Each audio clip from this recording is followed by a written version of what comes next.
Challenge ను స్వీకరించినటువంటి ప్రభుత్వం నన్ను నిర్బంధించింది, నన్ను హౌస్ అరెస్ట్ చేసి నన్ను రోడ్డు మీదకి రానివ్వకుండా చేస్తుంది.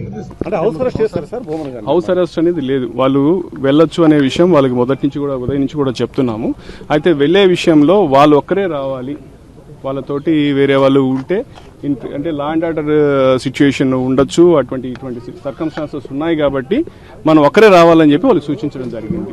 అంటే పోలీసులు అడ్డుకున్నారు, దురుసుగా ప్రవర్తించారని భూమన్ చెప్పారు. అది వాస్తవం కాదు, పోలీసులు ఎక్కడా కూడా దురుసుగా ప్రవర్తించారు. వచ్చింది కదా, ఏమన్నా కేసు ఏమైనా కట్టారా? దాని గురించి లీగల్ ఒపీనియన్ తీసుకున్నాం, దాని మీద అప్రోప్రియేట్ యాక్షన్ తీసుకుంటాం. ఎక్కడా కూడా పోలీసు పొరపాటును కూడా ఎవరితో కూడా దురుసుగా ప్రవర్తించలేదు. కేవలం మనం వాళ్ళకి ఉన్న లా అండ్ ఆర్డర్ సిచ్యుయేషన్ గురించి వాళ్ళకి అప్రైజ్ చేస్తున్నాం, వాళ్ళకి సెన్సిటైజ్ చేస్తున్నాం, చేసి పోలీసుకి సహకరించి కేవలం వారితో పాటు ఎంపీ గురుమూర్తి గారు వాళ్ళు ఎవరైతే వాళ్ళిద్దరే రావాల్సిందిగా విజ్ఞప్తి చేస్తాం అంతే. అంటే పెద్ద ఎత్తున పోలీసులు లోపలికి వెళ్లారు, బయట రానివ్వకుండా అడ్డుకున్నారు, అసలు కనీసం కాలు కూడా పెట్టనివ్వలేదని చెప్పి అది వాస్తవం కాదు.